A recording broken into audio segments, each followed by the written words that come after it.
천국이 가까웠느니라. 할렐루야. 저와 여러분이 세례 요한이 되기를 축원합니다. 오늘 3장 1절은 그때에라고 시작을 합니다. 이 그때는 어떤 때냐는 거죠. 오늘 이 그때라고 하는 때의 내용 속에는 많은 것을 함축하고 있습니다. 하나님께서 이스라엘 백성을 사랑하고 그들을 구원하고자 하신 그때에 400년 동안 중간기를 통하여 말라기 이후에 아무런 선지자가 없고 나타나는 자가 없었는데 광야에 외치는 자가 소리가 있는데 그가 바로 세례 요한입니다. 그는 구약의 마지막 선지자이면서 예수님의 길을 평탄하기 위하여 온 주님을 준비하는 자입니다. 오늘 바로 그때는 세례 요한이 광야에서 회개하라 천국이 가까워왔다고 외쳤던 그때를 이야기합니다. 그리고 여러분, 세례 요한과 예수님과 나이 차이가 어떻게 됩니까? 6개월 정도 납니다. 엘리사벳이 6개월 전에 잉태하였나. 마리아가 찾아가서 만나서. 자, 그렇다면 예수님의 나이도 세례 요한의 나이도 6개월 정도밖에 차이가 나지 않기 때문에 그 나이가 언제냐는 오늘 이 그때라고 말할 때에 그때는 예수님께서 장성하셔서 이제 30세의 나이가 되어지고 그 30세의 나이를 통하여 공생애를 시작하기 전 바로 그때를 상징합니다. 그리고 모세의 율법에 의하면 남자 나이가 30세가 되어지면 제사장을 통하여서 직무를 감당할 수 있고 그 일을 위하여 헌신할 수 있는 나이가 바로 30세입니다. 그런 의미에서 오늘 이 그때라고 말할 때에 이 그때는 많은 것을 함축하고 있습니다. 하나님이 우리를 구원하고자 하시는 메시아의 사역이 곧 임박함을 전하고자 하는 바로 그때에 세례 요한이 회개하라 천국이 가까웠느니라 외치는 그때에 이제 예수님께서 공생애를 시작하기 위하여 준비하시고 막 이 일을 위하여 행하고자 하시는 그때에 이스라엘 백성들은 여전히 죄악 가운데 있고 깨닫지 못하지만 하나님이 그런 이스라엘 백성들에게 회개하라고 천국이 가까웠다고 외치는 바로 그때를 말합니다.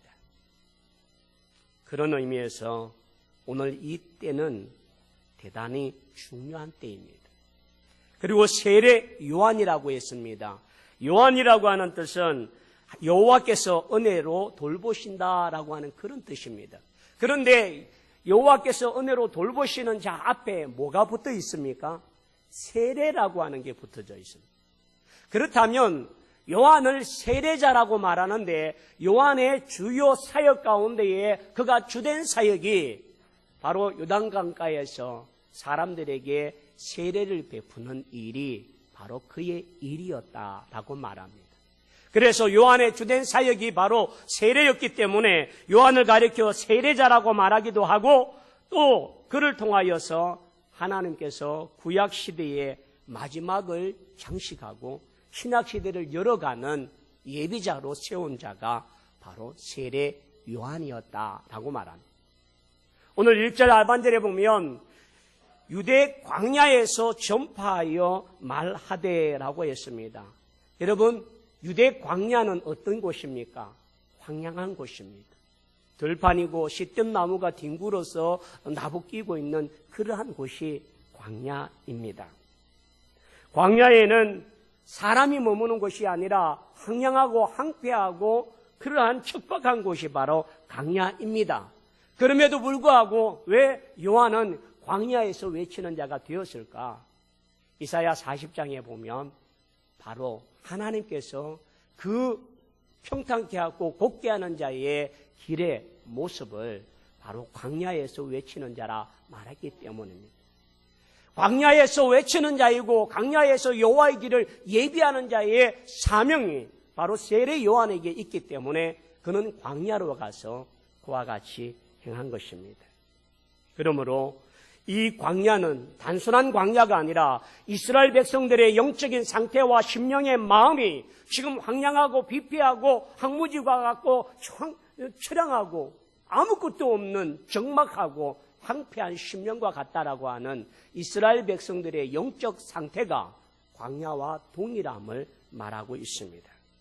그래서 광야는 대단히 중요한 곳입니다. 이스라엘 백성들에게 있어서 광야에 외치는 그때를 통하여 세례 요한이 바로 그 일을 위하여 준비된 자이고 그를 통하여서 하나님께서 광야에서 외치는 것입니다.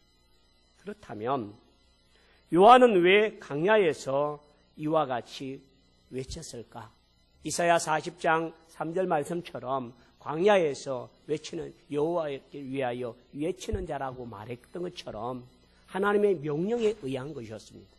그렇다면 이스라엘 백성들에게 있어서 광야는 출애굽을 통하여서 험악하고 척박하고 그 많은 훈련을 통하여서 하나님을 하나님으로 바라보게 만들었던 훈련의 장소가 광야입니다. 40년 세월 동안 그들은 자기의 의에 자기를 통하여 자기의 능력을 통하여 자기의 힘을 통하여 산 날이 아니라 오직 하나님이 주시는 양식을 먹고 하나님이 주시는 은혜를 통하여서 낮에는 구름기둥 밤에는 불기둥으로 인도함을 받고 옷이 헤어지지 아니하고 신발이 떨어지지 아니하는 축복과 은혜의 훈련을 받았던 그 광야, 오늘 그 광야에서 오늘 세례 요한이 외치고 있습니다. 광야는 참으로 황량해서 아무것도 의지할 것이 없고 버림받아지는 그러한 땅입니다.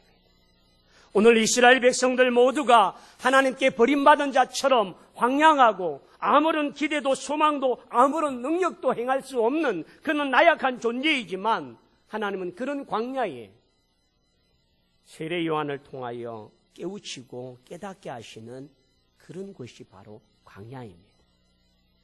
또한 광야는 우리의 힘으로 우리의 능력으로 살 수 있는 곳이 아니라 오직 하나님을 의지하고 하나님의 인도와 보호함이 있어야 되는 곳이 바로 그 광야이기 때문에 세례 요한은 광야에서 하나님을 전파하고 있습니다. 광야가 우리에게 주어지는 교훈이 뭐냐면 한번 따라합시다. 나를 포기하라. 내 생각 가지고 내 능력 가지고 내 지식 가지고 내 방법 가지고 내 수단 가지고 갈 수 있는 곳이 광야가 아닙니다. 나는 포기되어야 되고 내 생각은 죽어져야 되고 내 모든 계획은 무너져야 되고 하나님의 뜻과 하나님의 인도하심만이 성취되는 그곳이 광야이기 때문에 광야는 내가 없어져야 합니다. 광야의 이스라엘 백성들은 수없는 자기 생각으로 하나님을 대적하고 반역했던 수많은 세월들을 가졌습니다. 광야를 통하여 그들은 가나안 땅을 바라보지만 그 가나안 땅을 바라보지 못하고 도리어 불신앙을 바라볼 때에 하루를 1년으로 해서 40년 동안 정탐했던 그 연도를 그들은 광야에서 유리하며 행하였습니다. 출애굽 1세대들 자기 생각을 가지고 자기 판단을 가지고 행했던 자들이 다 광야에서 죽고 난 이후에야 그들이 가나안 땅에 들어갔다는 사실을 기억하십시오. 그러므로 광야 같은 내 인생 속에서 나를 포기하지 못하고 나를 죽이지 못하고 나를 없지 못하고 자기를 드러내려고 할 때에 광야는 죽어지는 것입니다. 그러나 나를 포기하고 내 생각을 포기하고 내 모든 계획을 포기하고 하나님께 맡길 때에 그것은 하나님이 함께 하시는 임마누엘의 곳이 될 줄 믿습니다. 두 번째는 욕심을 버려야 합니다. 여러분, 광야를 가면서 침대를 가져가고 싶고 자기의 생활 도구를 다 들고 다닐 수는 없습니다. 다 버려야 합니다. 오직 하나님이 공급하시고 하나님이 먹이시고 하나님이 인도하시는 곳으로 가야만 하는 곳이 광야이기 때문에 우리의 모든 욕심을 버려야만 합니다. 욕심이 잉태한 적 죄를 낳고 죄가 장성한 적 사망을 낳는 결과를 보았습니다. 이스라엘 백성들은 광야를 걸어가면서 애굽에서 먹었던 정력에 좋았던 우리의 모든 음식들을 사모하고 그것을 요구하고 그것을 먹지 못함에 대하여 불평했습니다. 그 욕심들이 결국은 불신앙이 되어주고 하나님을 대적하는 결과로 나타나더라는 것. 그러므로 여러분, 내 인생의 광야와 같은 길을 가면서 우리의 욕심과 우리의 정욕을, 우리의 유익과 우리의 만족을 위하여서 구하는 것이 아니라 하나님의 뜻을 구하고 하나님의 의를 구하는 자가 되기를 축원합니다. 광야는 혼자 가야 하는 곳입니다. 그러나 혼자가 아닌 곳이 광야입니다. 임마누엘 되신 하나님이 낮에 해와 같이 밤에 달과 같이 졸지도 아니하시고 주무시지도 아니하시고 상한 갈대를 꺾지 아니하시는 그 하나님께서 우리와 함께하는 곳이 광야입니다. 그래서 성경에는 신학자들은 광야 신학이라고 해서 광야야말로 하나님이 함께하는 곳이고 광야는 하나님의 은혜의 곳이고 광야는 하나님께서 동행하시는 곳이라고 말합니다. 광야는 내 혼자 무엇을 할 수 있는 것이 아닙니다. 주님과 동행하며 나가는 은혜가 있듯이 여러분, 내 인생의 광야 같은 인생을 만났다면 절망하지 마시고 나를 포기하고 내 욕심을 내려놓고 나 혼자 있을지라도 하나님만 바라보며 그분만 의지하고 그분만 사랑할 수 있는 귀한 자리가 되기를 축원합니다. 광야라고는 찬양 속에 주님 손 놓고는 단 하루도 살 수 없는 그곳, 바로 그것이 광야입니다. 주님만이 내 도움이시고 주님만이 내 위로이시고 주님만이 내 길이라는 사실을 깨닫는 것이 바로 광야인 줄 믿습니다. 여러분, 아무것도 잡히지 아니하고 황량하고 무엇이 의지할 곳도 없는 그런 인생의 광야에 서 계십니까? 그곳에 주님의 계심을 보십시오. 주님이 함께 하심을 느끼십시오. 주님이 나를 붙들고 계심을 확신하실 때마다 그 광야는 은혜의 장소이고 축복의 장소이고 임마누엘의 장소가 될 줄 믿습니다. 그러면 세례 요한은 광야에서 뭐라고 외쳤느냐? 우리 아까 인사로 나눈 말을 다시 한번 다 같이 크게 합시다. 시작. 회개하라, 천국이 가까웠느니라. 회개하라라고 말합니다. 회개가 침묵하고 회개라고는 말을 사용할 수 없었고 회개라고 하는 이야기를 하는 자가 없는 그 구약의 마지막 때에 회개하라고 외치는 이 내용은 하나님이 우리를 부르시는 사랑의 언어인 줄 믿습니다. 회개라고 하는 이 말은 우리의 생각을 바꾸게 하라, 우리의 생각을 고치라라고 하는 그런 뜻을 갖고 있습니다. 그러므로 회개를 통하여서 하나님 앞에 우리의 마음을 바꾸라. 나 중심의 사람, 세상 중심의 사람, 정욕의 사람, 육신의 사람이 하나님의 사람으로 바꾸어지고 변화되어지고 새롭게 태어나는 것이 회개입니다. 그러므로 여러분, 진정한 회개는 생각을 바꾸고 마음을 바꾸고 행동을 바꾸는 것을 말합니다.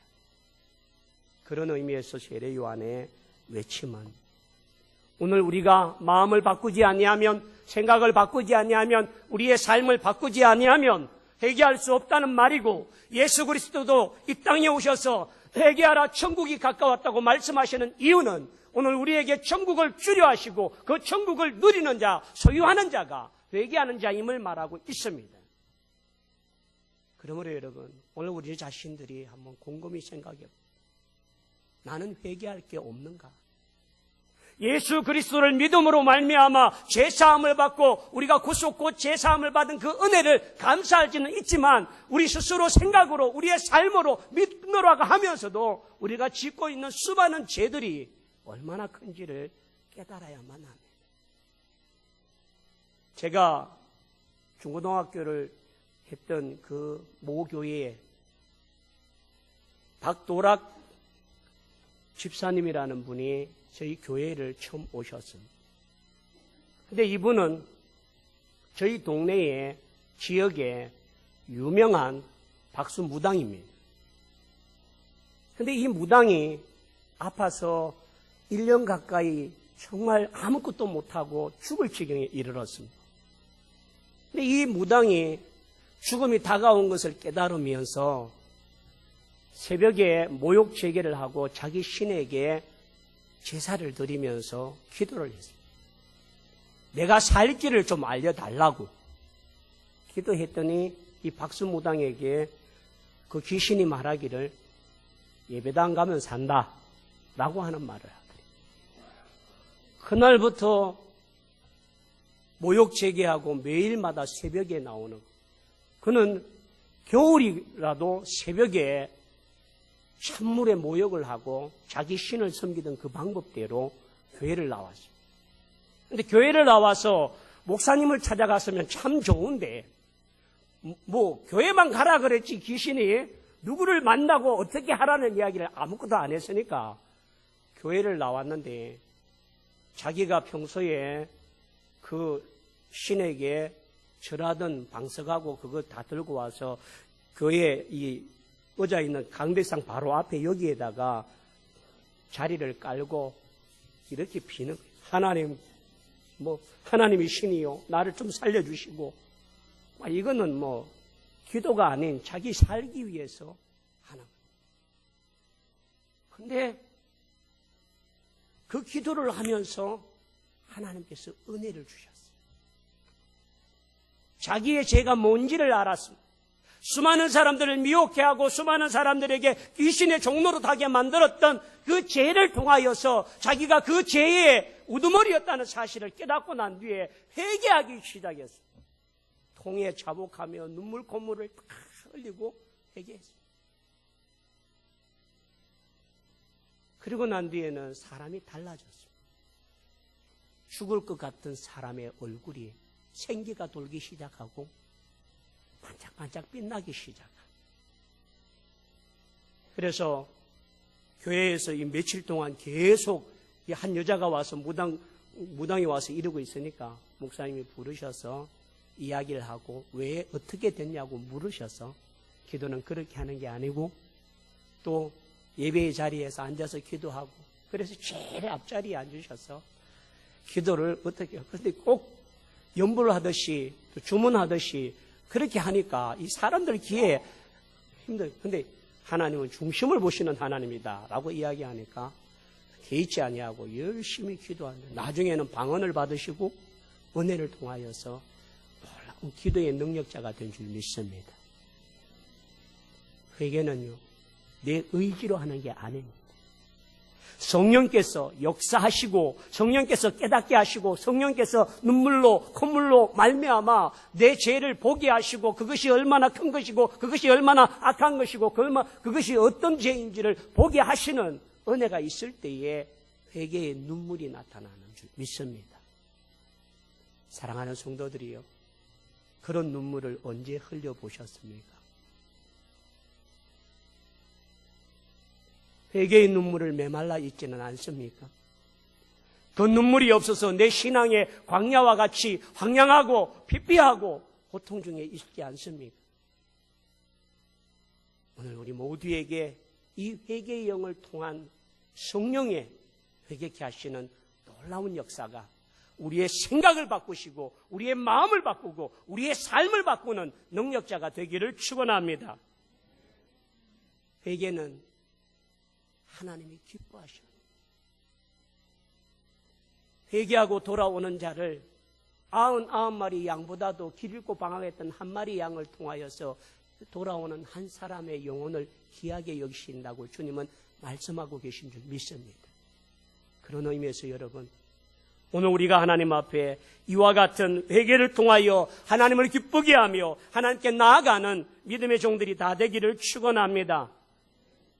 하나님은 회개하는 자를 기다리고 계세요. 참으로 진정으로 자기 죄를 자복하고 회개하는 자를 기뻐하신다라고 말씀하시고, 그러므로 여러분, 오늘 하나님이 기다리시는 그 회개자의 앞에 내 무릎을 꿇고 내 마음을 꿇고 내 심령을 내려놓는 믿음의 종들이 다 되기를 축원합니다. 회개하면 하나님이 다시금 일으켜 주십니다. 변화되게 하시고 새롭게 하시고 놀랍게 사용하실 줄 믿습니다. 율법의 수호자요, 핍박자요, 고문 기술자였던 사울을 믿음의 사람 바울로 만들어주시는 놀라운 은혜가 있는 줄 믿습니다. 그의 삶을 변화시키고 돌이켜서 하나님의 복음의 증거자로 만드시고 순교자로 만드셨던 그 일으키시는 능력이 저와 여러분을 일으키는 능력이 되기를 축원합니다. 그로 인하여 회개에 합당한 열매를 맺게 하시고 그 열매를 통하여 하나님께 나아가게 합니다. 오늘 세례 요한은 바로 그와 같은 의미에서 하나님 앞에 회개하라고 외쳤습니다. 세례 요한이 회개하라고 외친 이유가 뭘까요? 오늘 2절에 있습니다. 회개하라. 뭐가 가깝다고요? 천국이 가까워. 회개하지 아니하면 천국에 들어갈 수 없고 회개를 통하여 씻고 깨끗한 자만이 하나님의 나라에 들어갈 수 있다는 사실을 우리에게 보여주고자 하는 것입니다. 그 시대의 종교 지도자들, 바리새인들과 사두개인들이라고 말하고 있습니다. 오늘 그들은 어떤 자들입니까? 바리새인은 분리하다, 분리된 사람이다라고 하는 그런 뜻을 가지고 있습니다. 그들은 유대교의 영향을 많이 받았고요. 그들은 종교 집단 가운데 강력한 그러한 무리를 형성하고 있는 자들입니다. 과거의 율법이나 또 규례나 법률을 대단히 중요시 여기고 있고 그것을 수호하는 자들로 나타나고자 합니다. 그래서 조상들의 규례나 구전이나 율법을 생명같이 여기는 사람들이 바리새인들입니다. 또 그들은 믿고 있는 신앙 가운데에 영원 불멸과 부활과 내세, 천자의 존재들을 인정하고 있는 사람이기도 합니다.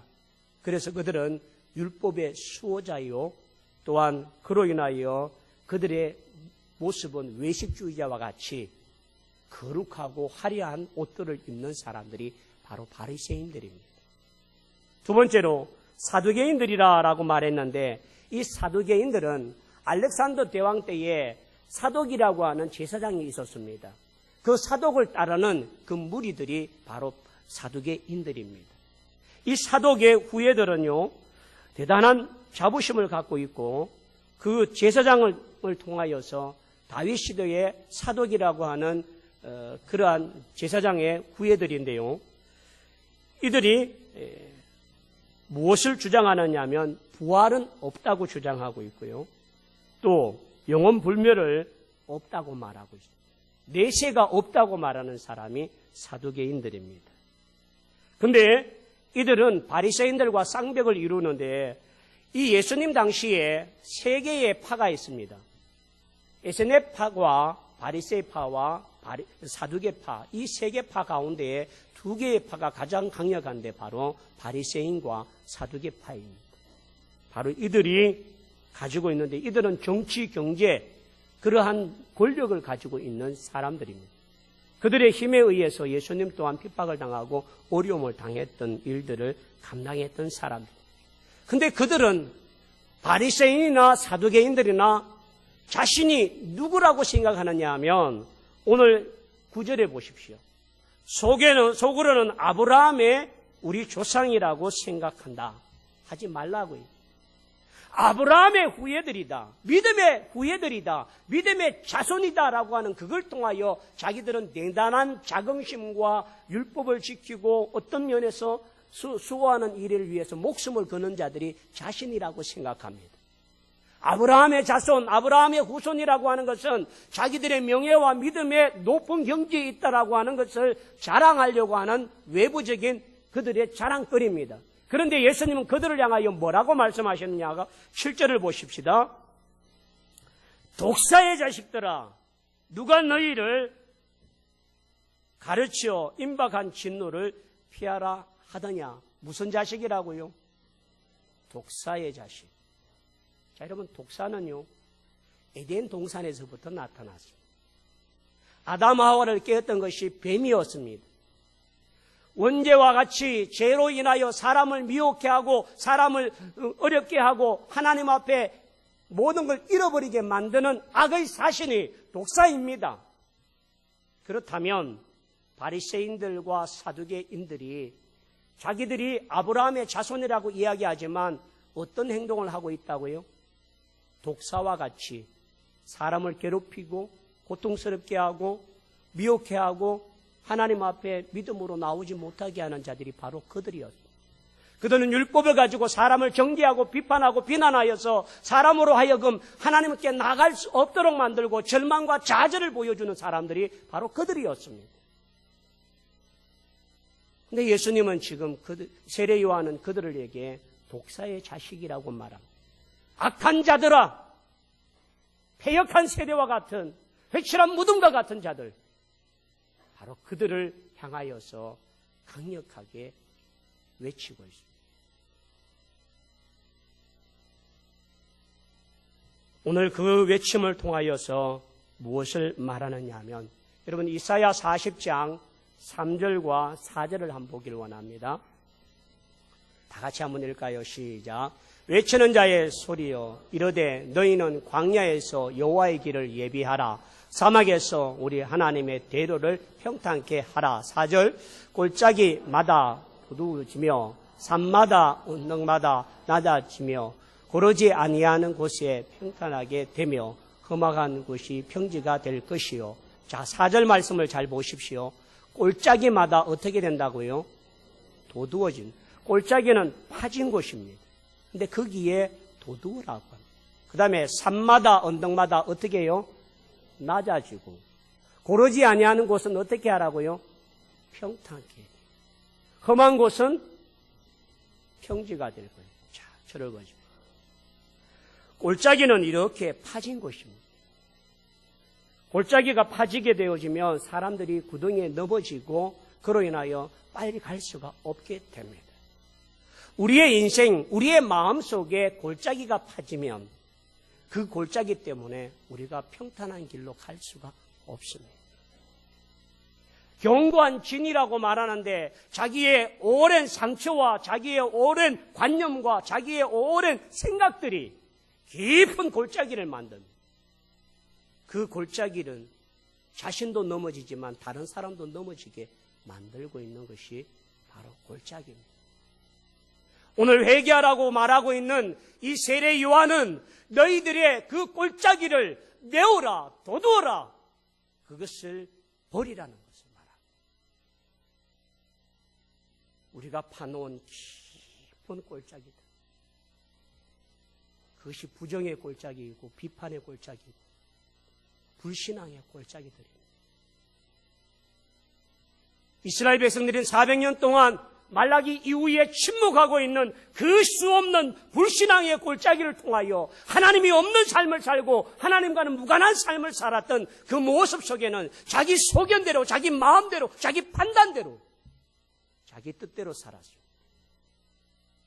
그것이 불신앙의 깊은 골짜기였습니다. 그 깊이와 그 길이가 자기도 헤어나오지 못할 그곳에 도두라는 회개를 통하여 그 깊어진 곳에 하나님께 회개하고 자복하여 그것을 도두고 은혜로 믿음으로 사랑으로 하나님께 평탄하게 만들라는 겁니다. 산과 언덕은 낮아져야 합니다. 바리새인들과 사두개인들이 교만합니다. 그들에게 지금 낮아질 것을 말하고 계십니다. 오늘 여러분, 우리가 하나님 앞에 교만하지 않다고 말하는 자가 누가 있습니까? 하나님 앞에 나는 죽었다고 고백하면서도 수없이 나는 부활이요 생명이 되어지는 때가 얼마나 많습니까? 내 욕심이 생겨나고 내 생각이 살아나고 내 정욕과 내 마음들이 내 모든 세상의 물욕들이 나타날 때가 얼마나 많습니까? 사도 바울은 나는 날마다 죽노라고 말합니다. 오늘 여러분, 우리가 주님 앞에 우리의 교만한 마음들과 생각들과 이 모든 아집들이 하나님 앞에 평탄케 되기 위하여 낮아지는 자가 되기를 축원합니다. 낮지 아니하면 하나님께서 깨트리십니다. 그리고 그 땅을 하나님께서 우리에게 흠없는 길을 평탄하게 만드십니다. 그러므로 세례 요한은 주의 길을 예비하기 위하여 황량한 벌판과 같이 골짜기와 같이 높은 산과 같이 험악한 산과 같은 모습에 있는 자들을, 낮아진 자들을 통하여 하나님께서 낮추시고 골짜기와 같은 자를 메우시고 그로 인하여 험악한 길을 바른 길로 만들기 위해 온 자가 바로 세례 요한입니다. 그는 광야에 외쳤지만 수많은 사람들이 그의 음성을 듣고 그의 하나님의 메시지를 듣고 와서 세례를 받고 엎드리며 나아오게 됩니다. 그것이 오늘 바리새인들과 서기관들, 사두개인들조차도 그곳에 왔다는 것. 사랑하는 성도들이여, 우리 이사야 40장 4절 말씀을 다시 한번 보기를 원합니다. 다 같이요, 시작. 골짜기마다 도두어지며 산마다 언덕마다 낮아지고 고르지 아니하는 곳이 평탄하게 되며 험한 곳이 평지가 될 것이다. 오늘 여기에 여러분의 마음의 골짜기는 무엇입니까? 여러분의 마음의 산과 높은 곳은 어디입니까? 여러분 마음속에 험악한 곳은 무엇입니까? 오늘 하나님 앞에 그것을 내려놓고 기도할 때에 놀라운 변화의 역사가 일어나는 줄 믿습니다. 오늘 굽어진 것이 바로 되어지고 낮아진 것이 정말 골짜기 같은 것이 메워지고 높은 것이 낮아질 때 그것이 진정한 회개의 삶이고 열매인 줄 믿습니다. 세례 요한은 광야에서 어떤 생활을 했나? 오늘 4절 말씀에 보면 이 요한은 낙타털 옷을 입고 허리에 가죽띠를 띠고 음식은 메뚜기와 석청이었더라. 그렇게 했습니다. 여러분, 이 낙타 옷이라고 하는 것은 아주 가난한 자들이 입는 옷입니다. 그만큼 세례 요한은 청명결백했고 또 물력이 없는 사람이었고 하나님 앞에 쓰임을 받는 그러한 사람이었습니다. 그래서 가장 형편없는 옷, 가장 가난한 자가 입는 옷을 바로 세례 요한이 입었다라고 말합니다. 허리에는 뭘 뗐다고요? 가죽띠를 꼈다는. 이 옷이 너무 크니까 뭐 헐렁하기도 하고 이게 해서 가죽띠로 그냥 대강 얼컹얼컹 묶어서 그렇게 살았다는. 근데 요한의 음식은 웰빙 음식과 같이 요즘 인기가 있다라고 이야기해요. 메뚜기. 여러분, 우리나라 메뚜기는 잘지 않습니까? 이 팔레스타인과 이 저쪽 중동 지역의 메뚜기는 엄지손가락보다 더 큽니다. 근데 이놈들이 떼로 다녀요. 메뚜기 떼가 한번 탁 실어가면 나만 아는 게 없을 정도로 그렇게 합니다. 근데 이스라엘 백성들이 먹을 게 없으니까 농사하거나 어떤 소출을 얻어낼 사람들이 없으니까 그 메뚜기를 잡아서 합니다. 여러분, 메뚜기 한 마리 잡는데 시간이 많이 걸립니다. 간혹 가을철에 보면 산청이나 이 주변에 메뚜기 잡는 사람들이 잠자리 채 갖고 이렇게 잡는 걸 봐요. 근데 많이 잡는 게 아니라 그 물통 1.5리터 물통 하나에 반 정도 잡는데 하루 한참 걸리더라. 가난한 자가 한 끼를 채우기 위해서 먹는 것이 그 메뚜기라는, 그거를 생걸로 그냥 먹기도 하고요. 말라서 먹기도 하고, 좀 형편되는 사람은 튀겨서 먹기도 하고, 그렇지 못한 사람은 구워서 먹기도 합니다. 그러면 석청은 뭘까요? 돌석자에 있는 돌 속에 있는 꿀이라고 생각하시면 정말 세례 요한은 이야 정말 꿀 먹고 살면 얼마나 좋겠네. 근데 꿀이 아니라는 것입니다. 여러 주석과 또 이걸 문헌을 찾아보니까 폐하법이라고 하는 법이 있습니다. 나그네와 과와 가부와 가난한 자들을 위해서 이스라엘 백성들이 추수를 할 때에 어느 한 부분은 다 추수하지 않고 놔두는 곳이 바로 폐하법입니다. 근데 대추 야자 열매를 추수할 때에 여러분 손가락만한 이런 대추 야자 열매가 있습니다. 이스라엘에 가면 근데 이걸 추수하고 사람들이 그걸 추수해서 꿀에 절여서 먹기도 하고 제리처럼 그렇게 말랑말랑해지는 그런 모습을 갖고 있습니다. 근데 돈이 있는 사람은 꿀에 재워놓고 먹을 때에 그걸 석청이라고 말하기도 합니다.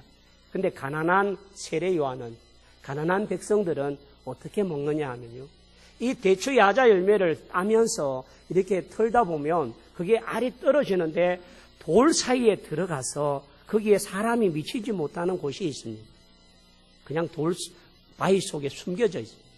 그게 시간이 조금 지나고 나면 그 대추 야자 열매에서 당분이 나와서 진액이 나옵니다. 진액이. 그 진액이 그 대추 야자 열매를 둘러쌌을 때에 그게 달다라고 말할 때에 석청과 같다라고 해서 그것을 석청이라고 합니다. 이해가 되셨습니까? 그렇다면 세례 요한의 음식은 열악했다는 사실, 잘 먹은 것이 아니었다는, 정말 가난한 자들의 배고픔을 달래주는 그런 비참하고 고통스러운 곳에 있었던 자예요. 그렇지만 여자가 낳은 자 중에 가장 위대한 자가 바로 세례 요한이라고 말합니다. 오늘 그가 이 땅에 와서 그렇게 열악하며 약대토를 입고 메뚜기와 석청을 먹으면서 그 궁핍과 가난한 모습에서 있음에도 불구하고 그가 외친 것은 회개하라, 천국이 가까웠다는, 회개하라고 하는 그 말은 사람들이 부정적인 것 같지만 그 뒤편에 천국이 있음을, 천국이 왔음을, 천국이 옴을 선포했던 것이 바로 세례 요한이었습니다. 사랑하는 성도들이여, 저와 여러분이 그 천국을 누리고 계십니까? 그 천국이 내 마음과 내 생각과 내 삶에 뿌리를 내리고 계십니까?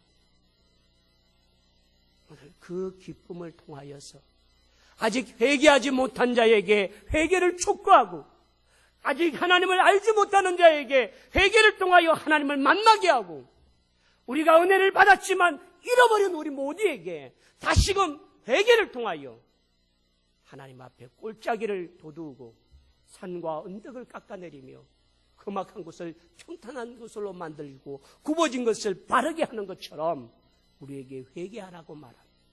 그 회개가 하나님의 관계를 맞아주시고 그 회개를 통하여 우리에게 바른 축복과 은혜와 하나님의 나라의 축복을 통하여 놀라운 은혜를 경험하게 만든다고 말하는 것이 세례 요한의 요구입니다.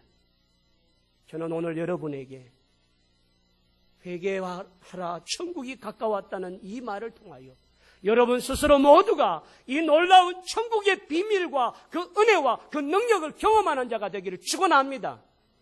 그걸 회복하기 위하여 회개의 사람이 되라는 것, 그리고 깨닫지 못하는 자들에게 회개를 촉구하고 외친 것처럼 경거자가 되라는 것, 그것을 깨달을 때마다 우리 모두가 놀라운 은혜 가운데 세워줄 줄 믿습니다. 우리 다 함께 일어나셔서 놀라운 은혜로 찬양하길 원합니다.